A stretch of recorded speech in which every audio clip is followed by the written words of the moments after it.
Votre nouvelle agence Riverain Tour intercontinentale parisienne est arrivée. Nous vous proposons des offres exclusives vers les Antilles avec 2 bagages de 23 kg et des facilités de paiement en 3 ou 4 fois. Attention, nouvelle offre limitée dans le temps au départ de Paris vers les Antilles ou des Antilles vers Paris pour des déplacements du 1er mai au 30 juin au prix de 606 € avec 2 bagages de 32 kg, voire conditions dans nos agences. Nous organisons des séjours complets comprenant les vols, l'hôtel ou l'hébergement chez l'habitant, des croisières, des circuits ainsi que des locations de voitures avec ou sans chauffeur. Pour tout renseignement, contactez l'agence Riverain Tour Intercontinentale au 16 rue Lamblardy, Paris 12e, métro Doménil, au 09 78 80 13 39. Guadeloupe, actualité.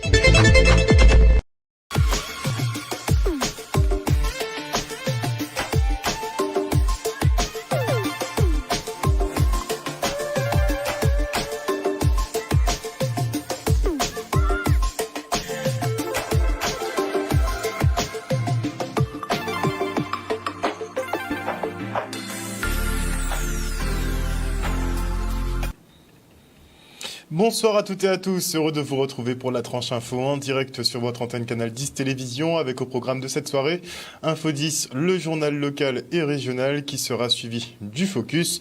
On ne perd pas de temps et on roule tout de suite pour le JT.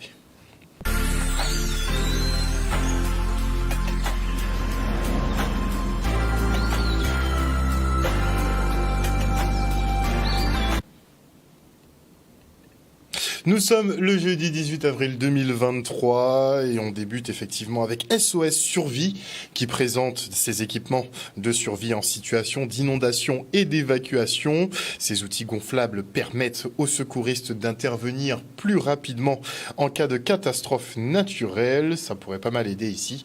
Regardez. Quand ça c'est dégonflé, c'est à 10 cm du sol. Donc la barquette, le brancard amène bien des débuts ici. Ensuite. Ici, vous êtes au centre de secours principal des Abîmes, et en particulier dans le gymnase, que nous avons prêté à Monsieur Le Kim de manière qu'il puisse présenter ces modèles expérimentaux de sauvetage. Donc c'est avec plaisir, comme ça pourrait nous intéresser si jamais c'est breveté, si le projet va jusqu'au bout de son cheminement, on pourrait être intéressé par ces matériels. L'idée nous est venue en 2020, juste au moment de la pandémie pratiquement, les évacuations lors des inondations. Alors il y avait la clinique de Choisy, parce que des personnes âgées étaient évacuées, et puis dans des conditions pas toujours faciles, parce qu'ils ont été pris par le temps, je pense, et puis par la soudaineté des urgences, mais les Pyrénées-Orientales, les Pyrénées-Atlantiques, les Alpes-Maritimes, le Var, et là on a vu des enfants, des personnes monter sur le dos des pompiers qui n'avaient pas toujours le nombre de zodiacs nécessaires. Et là, on s'est dit, tiens, il faut qu'on arrive à compléter les dispositifs pour pouvoir répondre plus rapidement aux urgences. On est là au 10, le lieu même de ceux qui sont en première ligne dès qu'il s'agit de secourir des hommes et des femmes en Guadeloupe. Donc j'ai voulu tout simplement témoigner de mon soutien, de ces actions qui visent à faire quoi? À comprendre comment mieux sauver des vies. Et même moi, on peut être confronté toutes et tous à n'importe quel moment à une situation. On doit être efficace dans l'idée de secourir des personnes ou nous-mêmes si on est en difficulté. Donc c'est pour ça que j'ai voulu comprendre comment ça fonctionne, quels sont les matériaux proposés et en quoi finalement ça peut nous rendre service à la population guadeloupéenne.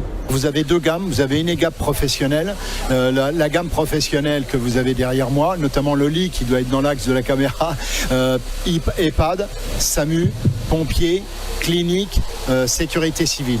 Ensuite, pour le poste médical avancé, là on est sur pompiers, SAMU, sécurité civile. Ça peut être une aire de repos, ça peut être de l'accueil de sinistrés.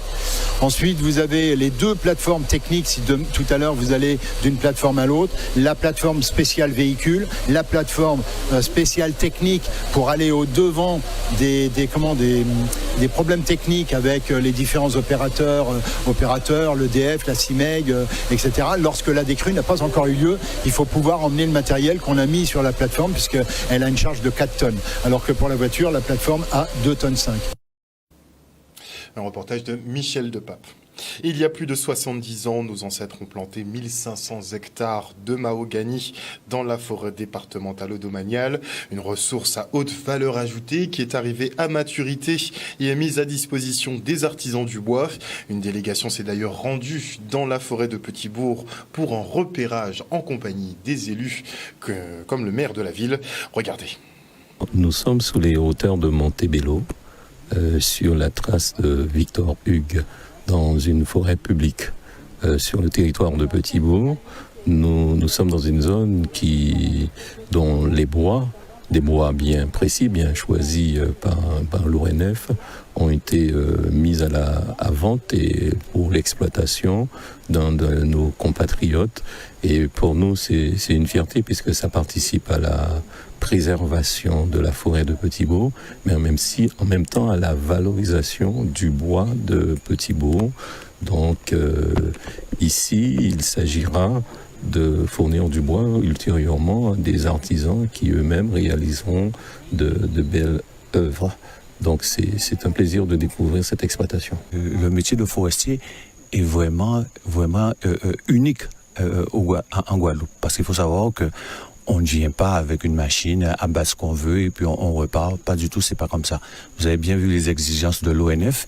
On doit préserver l'environnement, on doit préserver l'habitat, on doit préserver le sol et on doit aussi préserver les oiseaux qui habitent dans des souches mortes ou des souches inhabitées. Alors en fait, quand nous faisons tout type de travaux, de la menuiserie, de l'ébénisterie, de l'agencement, alors il faut savoir que pour l'instant, on n'a pas encore tiré de bénéfices parce que nous sommes au lancement du projet. Mais il faut savoir que j'ai tout espoir que c'est quelque chose qui sera rentable. Parce que on a déjà fait certains essais avec du bois qu'on a déjà coupé précédemment, qui a eu le temps de sécher et qu'on a eu le temps de produire. Pour l'instant, c'est viable. Relancer cette filière bois parce qu'aujourd'hui, c'est une filière sur laquelle on a un manque de certain nombre de maillons.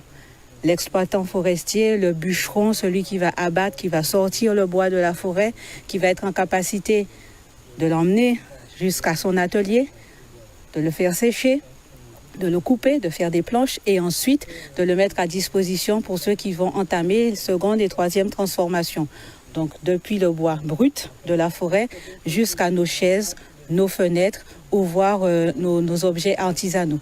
Donc c'est toute cette filière que nous essayons effectivement de tester avec cette exploitation de Choisy qui reste avant tout une zone expérimentale, accessible, sur laquelle on va vérifier, on va tester un cahier des charges précis pour qu'on trouve à chaque fois l'équilibre entre la valorisation du bois, de cette ressource bois, et la préservation de cet écosystème forestier qui est de très grande qualité, mais très fragile.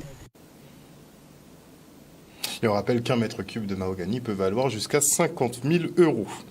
Et on se rend au lycée de Blanchette à Gourbières pour la 2e édition du Salon de l'automobile du futur. D'ici 2035, les véhicules thermiques ne devraient plus être en circulation. Un objectif hors de portée dans les délais impartis, mais les politiques et constructeurs travaillent à la transition vers les véhicules électriques et hybrides. Il est donc essentiel d'être formé à ces nouvelles technologies. Regardez. Un vrai succès la première édition, donc on a fait la 2e édition, il y a eu beaucoup de demandes, notamment avec les parents de l'extérieur. Donc aujourd'hui nous avons énormément de visites et les concessionnaires jouent vraiment le jeu avec nous. Donc tout ce qui est les moteurs ont changé, l'évolution des batteries, lithium. Donc là nous sommes vraiment dans une lancée sur l'électrique, sachant qu'en 2035 il n'y aura plus de véhicules thermiques. Donc c'est vraiment l'électrique qui va dominer. Les professeurs sont formés aujourd'hui sur tout ce qui est consignation des véhicules, intervention sur les véhicules électriques. Et nos élèves, on transmet le savoir, les compétences pour pouvoir franchir cette étape entre les véhicules thermiques jusqu'aux véhicules électriques. J'ai appris qu'il y a différentes voitures. Il y a des véhicules hybrides, thermiques, électriques. Il y a plein de nouveaux véhicules qui seront mis bientôt sur la circulation.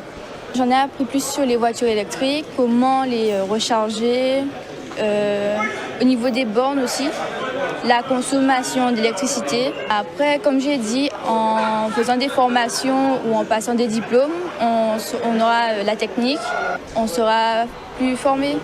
C'est un projet très important pour nous qui proposons de la maintenance automobile au lycée de Blanchette.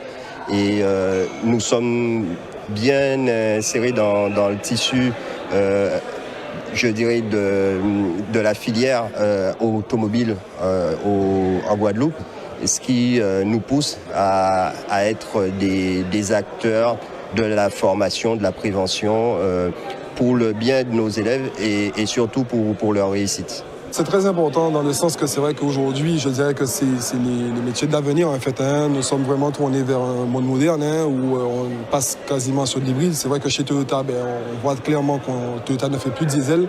Aujourd'hui, nous sommes sur des produits uniquement thermiques ou hybrides et qui seraient effectivement amenés, je dirais, pour le thermique en tout cas, à disparaître concrètement. Donc là, on est sur de l'hybride et effectivement, donc c'est vrai que pour tous les jeunes qui sont dans la filière mécanique, qui puissent vraiment se pencher sur ces motorisations, ces nouvelles motorisations hybrides et électriques pour le futur. Pour le moment, les questions, c'est vraiment, les jeunes, ce sont des jeunes, donc c'est pour la puissance, est-ce que c'est puissant, est-ce que ça consomme, les questions que même effectivement les adultes aussi peuvent se poser.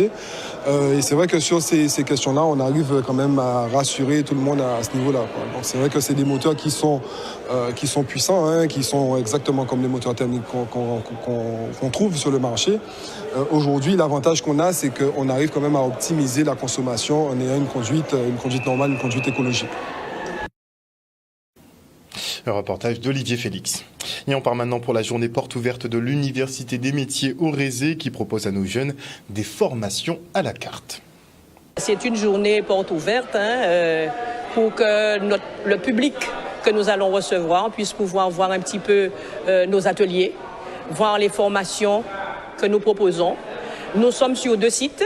Il faut savoir que mardi dernier, c'était la porte ouverte au niveau de Desmarais, où nous avons l'alimentation, enfin les métiers de bouche et de service.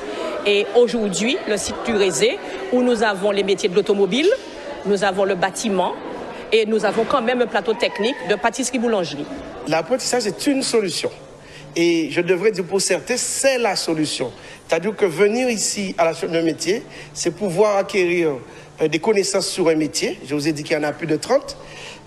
Ensuite, vivre de ce métier, pouvoir travailler. Donc je pense que c'est le plan d'une vie, c'est le plan d'une carrière que de se dire, en sortant de l'école, du collège, on intègre le CFA du Rézé ou de Desmarais et on en sort 3 ans après ou même 2 ans après avec des connaissances permettant de travailler tout de suite. L'apprentissage CFA, Centre de formation d'apprentissage, c'est une formation en alternance déjà, donc il faut avoir un maître d'apprentissage, une entreprise pour vous recevoir, puisque la formation se passe d'abord en entreprise et le centre vient en complément de formation.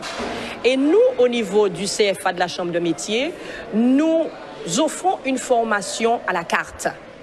Nous sommes dans l'individualisation du parcours. Nous sommes dans la construction du jeune par le jeune.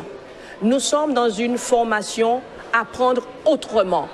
Donc nos équipes pédagogiques développent une pédagogie pour que ces jeunes, qui sont la plupart du temps des décrocheurs, qui sont la plupart du temps des jeunes qui sont en marge de la formation, de pouvoir trouver quelque chose qui puisse leur convenir pour réussir. C'est quelque chose d'énorme et moi, je suis moi-même passé par l'apprentissage.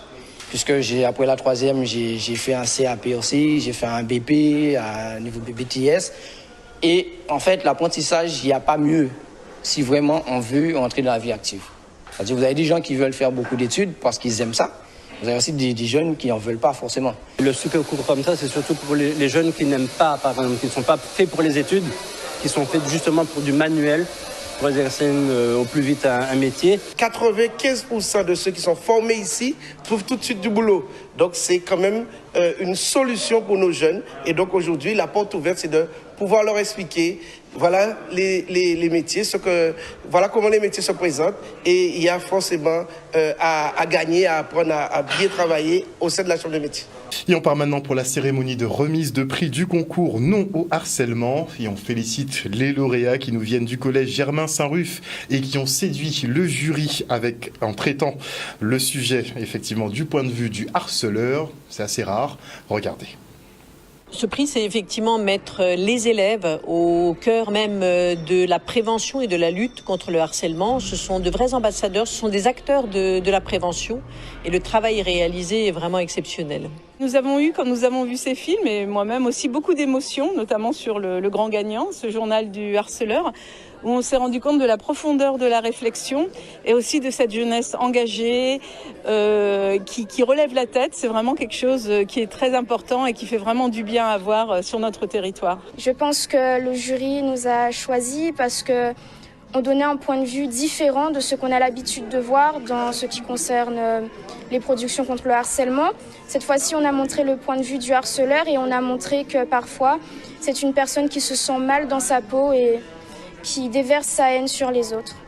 Chacun des supports, effectivement, je crois, fait naître beaucoup d'émotions parce que c'est le ressenti des élèves qui ressort à travers ça.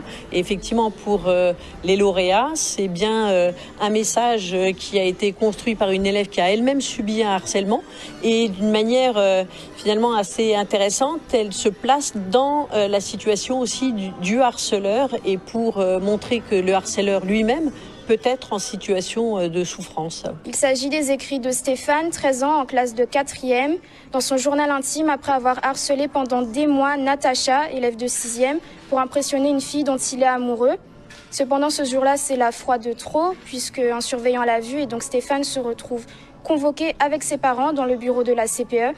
Cette convocation est comme un déclic chez Stéphane qui, à travers cette confession dans son journal, fait le serment de ne plus jamais harceler quiconque. Pour moi, c'est une immense fierté d'obtenir ce prix pour mon collège, Germain Saint-Ruf. Et personnellement, ça me fait énormément plaisir d'obtenir un prix contre le harcèlement parce que j'ai été harcelée lorsque j'étais en CM2.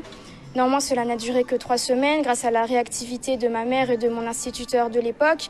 Même si ça a été il y a quelques années, je ressens toujours beaucoup d'émotions quand on parle de ce sujet. Et donc le fait d'obtenir ce prix coup de cœur académique, ça me fait beaucoup de plaisir.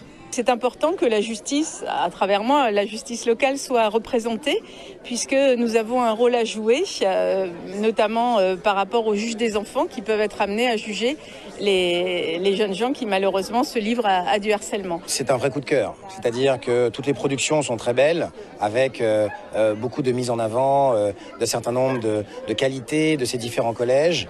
Il faut dire que le lauréat a éclaté de sa technicité, de sa qualité et puis de sa façon de traiter le sujet, tout simplement. C'est un concours national, donc évidemment on espère que la production de nos élèves sera bien mise en valeur dans ce cadre-là. C'est mis en place sur le site de l'académie et chacun des établissements peut en bénéficier pour pouvoir lui-même le diffuser, l'utiliser comme un des outils.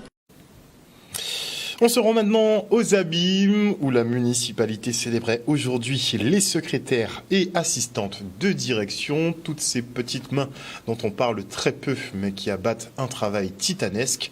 Regardez. C'est très important de mettre à l'honneur et la ville des Abîmes avec son maire et le DGS, le directeur général des services, ont opté pour cette manifestation depuis plus d'une dizaine d'années. Le métier de secrétaire, on l'a dit, c'est un métier qui est en évolution. Aujourd'hui, on parle même plus de secrétaire, mais d'assistant de direction. Donc, ça voudrait dire que c'est un métier à mettre en valeur. Souvent, ce métier a été déconsidéré, sous-estimé.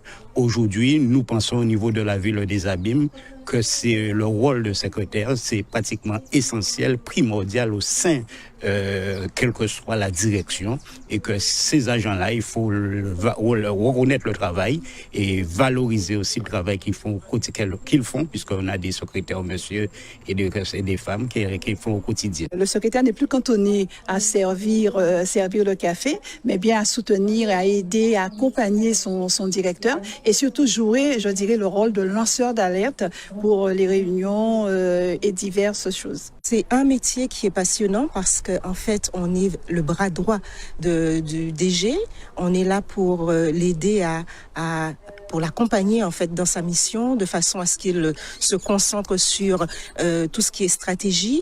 On est là pour le soulager dans sa mission, et c'est un métier aussi qui fait preuve. On a besoin de faire preuve d'une grande bienveillance parce qu'on est notre porte est ouverte à l'ensemble de nos collègues. Donc il faut pouvoir retranscrire les choses en toute objectivité. Je suis chargée d'assister la direction de la Caisse des écoles des abîmes. Je suis là pour gérer les crises des fois, préparer les réunions, gérer tous les petits détails justement que la direction n'a pas le temps de s'occuper. Donc moi je suis la petite main qui s'occupe de tout ça. Je veux faire passer le bien-être autour de nos secrétaires afin qu'elles se sentent en confiance pour travailler et non se sentir en arrière, mais juste à côté de leur directeur et leur chef de service. Valoriser ce métier qui est d'ailleurs mon métier de début de carrière. Un reportage de Charlie Dagonia. Nous passons un tiers de nos vies à dormir et le sommeil est tout aussi vital que respirer ou manger. Ce dernier peut être perturbé et de mauvaise qualité, comme c'est le cas pour les personnes atteintes d'apnée du sommeil. Le dormeur souffre de pause respiratoire ou de diminution de son débit respiratoire, ce qui entraîne une somnolence pendant la journée, des maux de tête en se levant, des réveils en sursaut au cours de la nuit, des sueurs nocturnes ou encore des épisodes dépressifs. Alors pour vous aider à y remédier, la ville de Bémao a organisé une conférence débat autour de cette pathologie. Regardez. Comme vous le savez, le sommeil, c'est un élément très important dans la vie de l'individu. Et on constate que de plus en plus, nous avons des personnes qui souffrent de cette pathologie. Alors, en tant que conseillère municipale déléguée à la santé, il m'a paru opportun de faire une conférence débat pour informer la population de cette pathologie, sensibiliser les gens par rapport à cela. Nous avons quand même des personnes qui souffrent déjà de l'apnée du sommeil et qui sont appareillées, parce que c'est une maladie quand même qui est respiratoire et qui se manifeste par des pauses respiratoires, surtout lors du sommeil, surtout la nuit. L'apnée du sommeil, c'est un facteur de risque qui existe partout dans le monde, qui est dû à une anomalie au niveau de la langue que possèdent certains individus, favorisés par des facteurs de risque, l'obésité, on peut mettre l'âge aussi, les allergies. Tout le monde est concerné à partir d'un certain âge, très tôt. Il y a des enfants qui ont 1 an et demi, 2 ans, qui ont déjà des problèmes d'apnée du sommeil. Le dépistage se fait de façon systématique chez tout individu qui présente des signes d'apnée du sommeil, dont on suspecte. Le syndrome d'apnée du sommeil est un syndrome qui est non négligeable, puisqu'on a tous autour de nous, on connaît tous une ou plusieurs personnes qui sont donc touchées par ce syndrome. Donc il était important pour nous de faire une information concernant cette pathologie pour mieux la connaître et pour aussi mieux la traiter. Donc c'est pourquoi aujourd'hui nous avons invité un médecin, le docteur Socrate Firail, et nous avons invité aussi des prestataires et que nous avons donc initié cette conférence débat avec un partenaire qui est la Mutuelle nationale territoriale, puisque nous sommes des territoriaux, et pour informer un peu le grand public. Et je suis agréablement surprise de voir qu'effectivement, c'est une thématique qui sensibilise beaucoup, puisque la population s'est quand même déplacée en bon nombre. Et on se rend maintenant au World Trade Center à Jarry pour la 17e édition du Salon de l'immobilier, un condensé de solutions pour louer ou acquérir un bien. Regardez. Ce salon est très important parce qu'on prétend justement proposer aux visiteurs une offre dans la construction et l'acquisition pour tous les budgets, spécialement cette année et spécialement maintenant où les budgets sont toujours difficiles à boucler. Donc on a autant des constructeurs qui sont garantis, qui offrent toutes les garanties justement pour avoir une construction en bonne forme, et également la SPHLM, des bailleurs sociaux donc, et aussi la CEMAG qui propose des programmes sur la Guadeloupe, bien sûr, et agence immobilière qui propose aussi même de l'investissement. Venu sur ce salon pour présenter, le métier de promoteur immobilier, puisque tout le monde connaît la CEMAG, mais principalement sur son métier premier, qui est le métier de bailleur social. Donc là, on fait de la promotion depuis 4 ans maintenant, et c'est pour nous une opportunité, ce salon, de pouvoir présenter les différentes opérations que propose la CEMAG en ce moment au niveau de la commercialisation. Donc on est sur 5 résidences nouvelles, un petit peu partout sur la Guadeloupe, qui sont donc toutes éligibles à la défiscalisation au titre de la loi Pinel. Ça peut aller donc d'une résidence qui se situe pas très loin du CHU, la résidence Les Jardins de Perrin, avec des tarifs qui sont autour de 240 000 € pour un T3, et des résidences qui se trouvent sur 2 résidences sur Saint-François, qui sont dédiées soit de la location touristique, soit à de la défiscalisation, soit pour des primo-accédants ou de l'accession directe. Donc voilà, donc ça nous permet de pouvoir présenter donc ce nouveau métier de la CEMAG très récent, en complément de celui que tout le monde connaît, qui est soit celui de bailleur social, soit d'aménageur ou de gestionnaire de site, puisqu'on est également gestionnaire du site du Jardin botanique. Chez nous, tout commence par le dépôt d'une demande d'accession à la propriété qui est disponible sur notre site internet sphlm.coop ou bien à l'agence. Et puis cette demande nous permet du coup de pouvoir étudier l'éligibilité de chacun.